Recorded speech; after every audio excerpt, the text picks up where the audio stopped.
Hey YouTube, what is up? It's Speed Shed, formerly known as Speed Shed. I haven't made a video in about 2 years. Life happened for me and just I kind of got disinterested with making videos and stuff, but I felt like this channel deserved at least kind of a closer. I left it on a kind of cliffhanger for you guys who followed my stuff, and I felt I kind of wanted to do it just for me, just so I can look back on, and for anybody who cared. Yeah, a lot of stuff happened in the 2 years. It's pretty cool how much your life can change in 2 years. And yeah, that's just a message I kind of wanted to put out there. Like, no matter where you're at in life, and you never know what can happen in a short amount of time. So if you're down, you know, tomorrow's a new day. And yeah, just go with that, you know. So a lot of things happen for me, and I'll probably just show what clips I have and what videos I have. Kind of a little montage here just to kind of catch guys up. A lot of cool stuff really happened with the Mustangs and everything. So yeah, let's kick this thing off.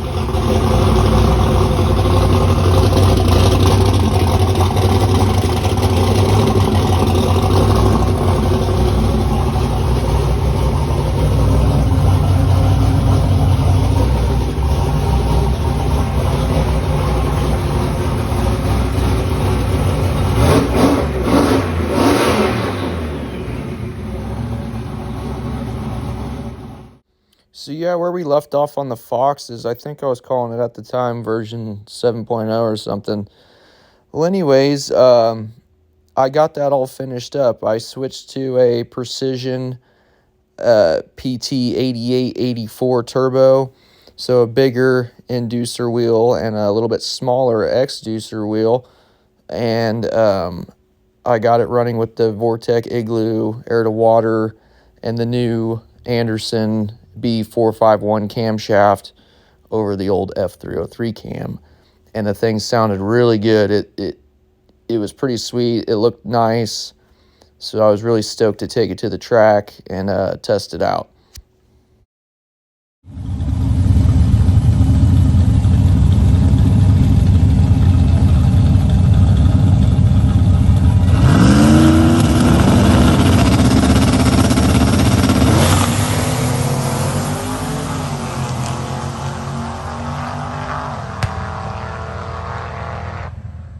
So yeah, right off the bat, it's the fastest pass that it ever made. 550, 360 foot at 125, so it picked up big. That B451 camshaft revs a lot higher and made a lot more power than that old F cam.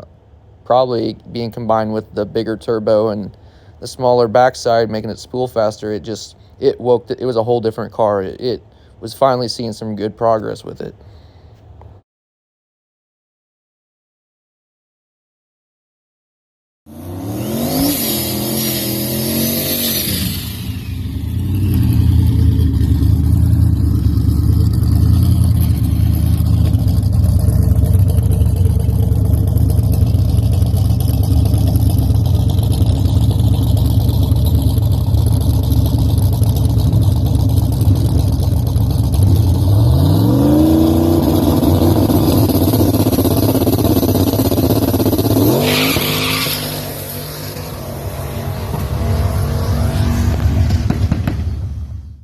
So finally, the car was starting to be consistently fast, and in the fives, running mid-fives about every pass, good 60 foots.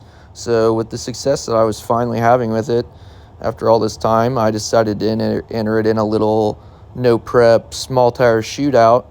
At the same time, about this time in my life, I also met a beautiful girl that I was started to talk to. So yeah, show you how the race went.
So I end up going out about third round or so. It was a really tight race with one of my good buddies. Car's starting to pull the wheels about every pass, and it just feels awesome. Jake ended up making it all the way to the finals against Street Outlaws Buster car. He ended up just losing by like almost just a fender. It was a really sick time and a lot of fun.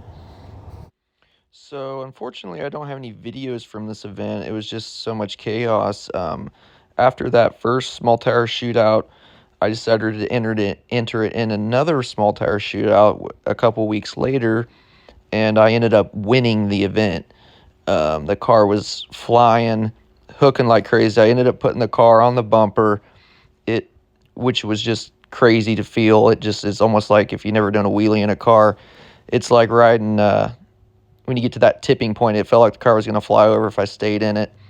The car did a personal best of 540, a 1.2, 60 foot. Yeah, it was just awesome. I was there with my family and my friends and my girl, and it was one of the best days of my life.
We take the car to a little quarter-mile track, just a Friday night test and tune. I never ran quarter mile in my life, just to see what it'd do. The car ended up going 880s, and it was out of gear because it has 410s in the rear at like probably 1,000 foot. So it was on rev limiter for about 320 feet, So it probably would have been faster with a gear change, but I was super stoked on a 8-second pass.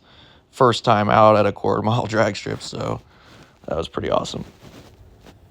So after that all happened, winter came around, and I just started doing life things, more important things in life sometimes, and I fell in love with this beautiful woman, and I was still doing some stuff to the car, winter upgrades, tried to make the car a little lighter.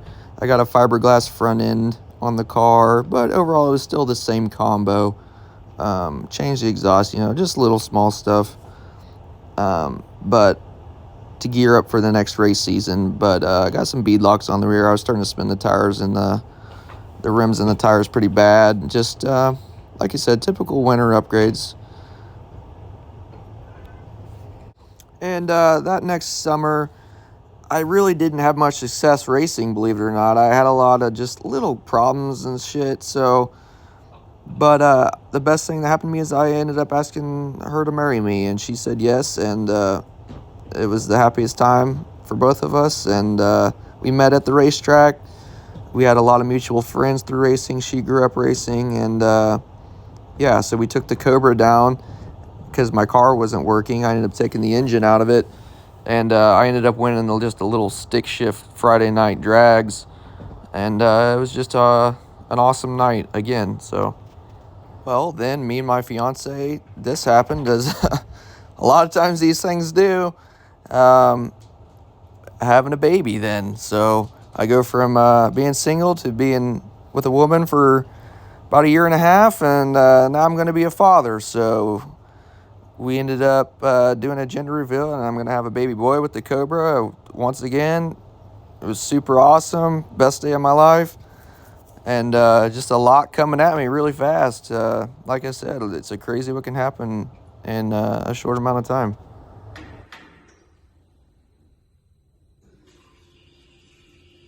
You hear that fuel?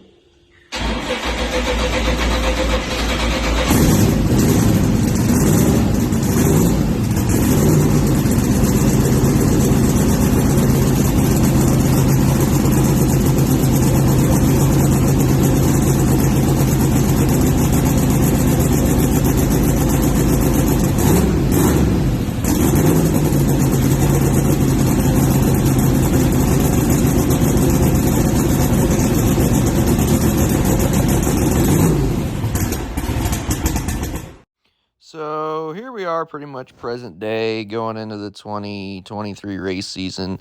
I ended up pulling the motor out of the car, the little stock block combo single turbo. It just wasn't working for me. I took it to the dyno a few times, and I was having an issue with it wanting to break up and stuff. I think the Mega Squirt ECU I was using was having some glitches. It was starting to cost me races and stuff, and I was just pretty much just pushed that combo to what I could. I thought, making around 1,000 wheel horsepower, and it was just time for me to do something different. So I ended up buying Jake's other motor that he just built, because he's going to be doing a big block Ford now. So yeah, this is the new Bullet in here. It's a Ford Racing Boss 4-bolt main 408 stroker, trick flow 225 CNC high ports. It's got a custom grind solid roller camshaft, Holley high ram with a custom intercooler brick. Let's see what else it's got. VS Racing 7875 Gen 3 twin turbo with still the same power glide and whatnot. It's now on Fuel Tech FT550, and yeah, the thing sounds amazing in person. This is going to be a rowdy motor, guys. This thing's built to handle 1,400 horsepower or so, all the boost. It's got Wiseco boost line rods, nice pistons, a nice Lunati forged crankshaft. I mean, it's pretty much, it's a very nice unit. These turbos are capable of making a lot of horsepower. So yeah, I'm really stoked to see what this season will come. Maybe I'll get some videos of it. I'm looking to go, if I can do a high 4, I'd be more than happy with that. I know it's perfectly capable of doing it. The car's super lightweight now. I've done some suspension work to it and stuff. And yeah, so I'm really excited to see what this thing will do. This will probably be about the last combo that I ever put in this thing. This is a pretty expensive engine and ECU and all that. And it's getting a little bit too much for me at that point. I'm just looking to have fun and do some racing with it, and this will last a long time as long as I don't blow it up. But so yeah, guys, thanks for watching. Who's watched or whoever was curious on what happened. I hope you liked the video, and see you guys next time.